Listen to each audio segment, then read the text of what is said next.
It's all laughs at the SCP Foundation, right? What with all the life-ending and often world-ending creatures locked in its hallowed halls, the good times and the lols just keep on rolling, especially with SCP-1799 around. But what happens when you laugh so much it hurts? What if it hurt, but you just couldn't stop? What if the last thing you wanted to do was laugh, but you just couldn't stop yourself? What if SCP-1799 was real? Hello and welcome back to Life's Biggest Questions, the channel that looks to discuss all manner of things. But if we're honest, we love the dark matter the best, and we know you do too. I'm your host Rebecca Felgate, and today I'm asking, what if SCP-1799 was real? Hold on to your silly hat and water squirting flower lapels, as this is no doubt about to get heavy. Before we get into this video though, I want to know the answer to this. Would you rather be locked in a small room with 100 huntsman spiders, or locked in a room with one giant creepy clown? It really is a hard choice. Do let me know your thoughts in the comment section down below. Also, please do leave a thumbs up on this video and share it with a friend, and check out the links to other videos you may like in our description box. Also,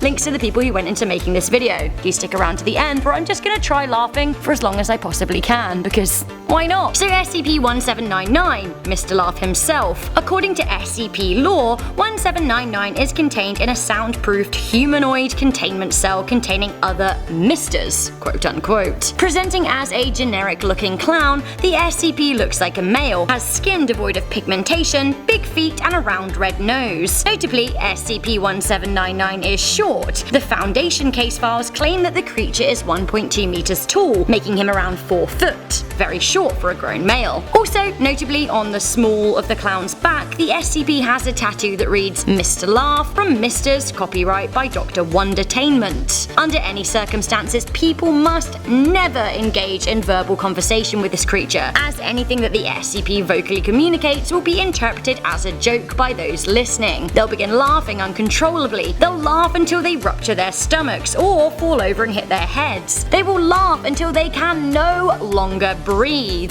The sad tragedy with SCP-1799 is that he seems to want meaningful communication, but he can't get it because everyone just keeps on laughing at him. On top of that, he has some involuntary tics. At random, he'll remove and reattach all of his own limbs. He'll also squirt water out of a flower attached to its skin. He will also pull meters upon meters upon meters of coloured cloth out of his mouth, or, alarmingly, start producing smoke from the creature's orifices. It seems like those impulses can't be controlled by the SCP, who experiences pain when performing them, only to have those that see it laugh at him. As a result of his tragic life, it seems that the SCP is depressed and wants to end it all. He has been placed on suicide watch by the Foundation. All of those entering and exiting SCP-1799's cell are checked for contraband. Okay, so all of this does sound worrying, but what if it was real? If SCP-1799 was real, it isn't exactly hell-bent on destroying humanity like other creatures in the Foundation, but it can lead to mass hysteria and death by laughter, which isn't great, so I would recommend staying away from short clowns. Under no circumstances should you speak to a 4-foot clown, ever. Maybe if the SCP was real and the general public were aware of the threat, we could all just agree to ban clowns in general, forever. Hands up if anyone would be sad about this. Like,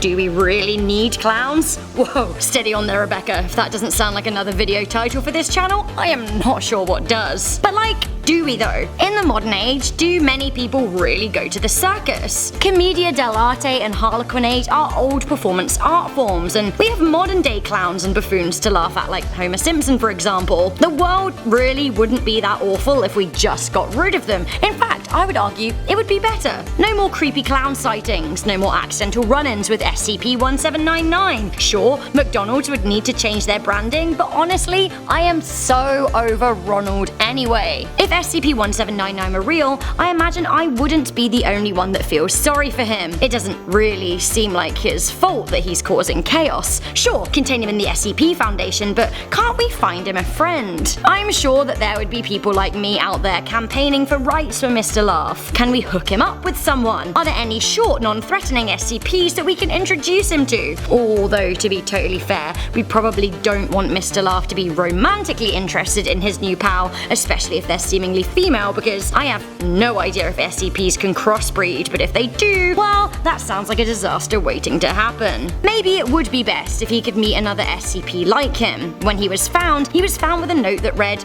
"Wow, you've just found your very own little Mister, a limited edition collection from Dr. Wondertainment. Find them all and become Mr. Collector." Then there was a list of 19 other little Misters. Creepy. If he is limited edition, are there other Mr. Laughs out there? Or would he play well with the other 19? So I guess if Mr. Laugh, SCP-1799 is real, then so too would be Mr. Chameleon, a sentient entity of protons who can match its background. Mr. Headless, pretty self-explanatory there. Mr. Forgetful, a peanut-allergic humanoid with amnesia. Mr. Shapey, a transforming morphing creature. Mr. Soap, a humanoid that exudes soapy liquid and can float humans in bubbles. Actually, sounds kind of fun. Mr. Hungry, a humanoid who needs to eat 2,000 calories every 2 hours, if not he'll begin consuming all matter around him. Mr. Brass, an automatron humanoid made of brass who was once mistaken as a god by a cult before it ended up in containment. Mr. Hot, who has a weird ability to predict if a person has a child and what product that child most desires. Miss Sweetie, the only female, a very tall female at that with pink hair, who needs to eat a constant supply of sugar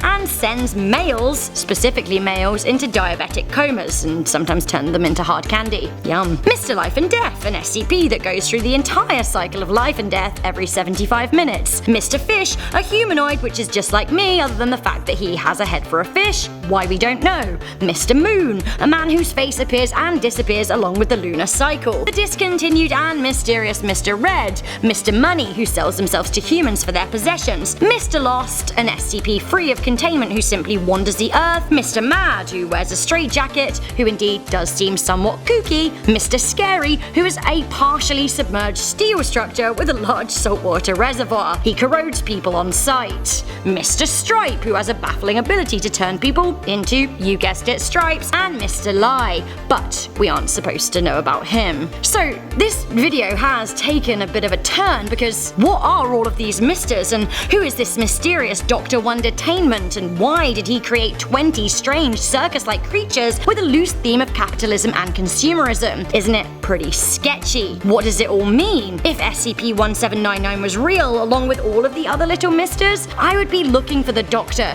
who seems to me to be a malevolent, evil person. What he might want with the world, I honestly dread to think. On that can of worms, I would rather like to end this video here. Who do you think Dr. Wondertainment is, and what do you think he wants? Why did he create Mr. Laugh? And shall we ban all clowns? All of the questions, really. Now, I told you that I would end this video with a big long laugh, and I will, but before that I would love it if you could like this video and share it with a friend, and listen to these comments from a previous video. Now, these comments are from Jack's video about SCP-096, because I honestly think it's fun just to read other people's comments. Crystal Moose said, "Are there any SCPs that aren't skinny as hell? I want thick boy." Nah. Well, SCP-7726 that I've just made up in my head, I declare him thick boy. What he does, I don't know yet, but he thick. Daven Benson said, "What if SCP-096 is one of the Bird Box monsters?" Honestly, it certainly sounds like it, which actually makes me think that maybe the Foundation is real after all. Slump God said, "What if LifesBiggestQuestions didn't exist? What would you all be doing?" Well, I think that Jack and I would be in the pub having a few pints talking about SCPs, but nobody would be watching or listening. But there would be beer. So, okay, that long laugh I told you about, I'm just going to imagine that the SCP-1799 is right here in front of me. What's going to happen?